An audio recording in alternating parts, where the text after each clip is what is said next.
അവസാനത്തെ പ്രവാചകൻ്റെ ആഗമനം ബൈബിളിൽ പുതിയ നിയമത്തിലും പഴയ നിയമത്തിലും. പഴയ നിയമത്തിലെ ആവർത്തന പുസ്തകം 18:18 അല്ലാഹു മോശയോട് ഇങ്ങനെ പ്രവചിച്ചു: നിന്നെപ്പോലെ ഒരു പ്രവാചകനെ ഞാൻ അവരുടെ സഹോദരന്മാരിൽ നിന്ന് ഉയർത്തും. എന്നിട്ട് അവൻ സ്വമേധയാ സംസാരിക്കുകയില്ല, അവൻ്റെ നാവിൽ എൻ്റെ വചനങ്ങൾ നിക്ഷേപിക്കും. ഞാൻ കൽപ്പിക്കുന്നത് പോലെ അവൻ സംസാരിക്കും. ഇതായിരുന്നു അവരുടെ സഹോദരന്മാരിൽ നിന്ന് ഉയർത്തും. എബ്രാഹിമിന് 2 കുട്ടികളായിരുന്നു, ഇസ്മായിലും ഇസഹാക്കും.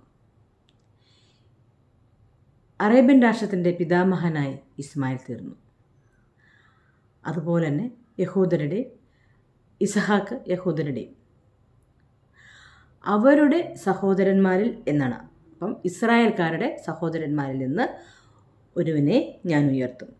ഈ പ്രവചനം നമ്മൾക്ക് ഒരുപക്ഷെ തോന്നുമായിരിക്കാം യേശു നടക്കാം. പഴയ നിയമത്തിൽ പറയുന്നതാണല്ലോ, അപ്പം നമുക്ക് അത് തീർച്ചയായിട്ടും യേശുവിനെ അയക്കാം. പക്ഷേ അള്ളാഹു പറഞ്ഞ പ്രവാചകൻ യേശുവല്ല. കാരണം യേശു അത്ഭുതകരമായി ജനിച്ച ആളാണ്. അതുപോലെ തന്നെ അത്ഭുതകരമായി അള്ളാഹു യേശുവിനെ ഉയർത്തുകയും ചെയ്തു. അപ്പോൾ ഒരിക്കലും യേശുവല്ല. പുതിയ നിയമത്തിൽ യേശു തന്നെ വരാൻ പോകുന്ന അവസാനത്തെ പ്രവാചകനെക്കുറിച്ച് ഇങ്ങനെ പറയുന്നു. യോഹന്നാൻ്റെ സുവിശേഷം 16-ാം അധ്യായത്തിൽ 8-ാമത്തെ വാക്യത്തിൽ ഇങ്ങനെ പറയുന്നു: ഞാൻ ഇപ്പോൾ പോകുന്നു, എനിക്ക് നിങ്ങളെ ഒരുപാട് കാര്യങ്ങൾ പറഞ്ഞു തരണമെന്നുണ്ടായിരുന്നു, പക്ഷേ അത് ഇപ്പോൾ നിങ്ങൾക്ക് ഉൾക്കൊള്ളാൻ കഴിയുകയില്ല. എന്നാൽ ഞാൻ പോയാലേ അവിടുന്ന് സത്യാത്മാവ് എന്ന കാര്യസ്ഥനെ പിതാവ് അവിടുന്ന് അയക്കുകയുള്ളൂ.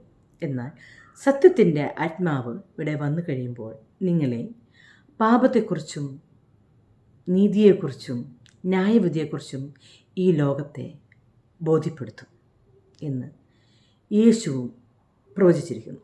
അപ്പോൾ ആരാണ് യേശുവിന് ശേഷം നമ്മുടെ ഈ ലോകത്ത് വന്ന പ്രവാചകൻ? ആരാണ് നീതിയെക്കുറിച്ചും പാപത്തെക്കുറിച്ചും ന്യായവിധിയെക്കുറിച്ചൊക്കെ പറഞ്ഞത്?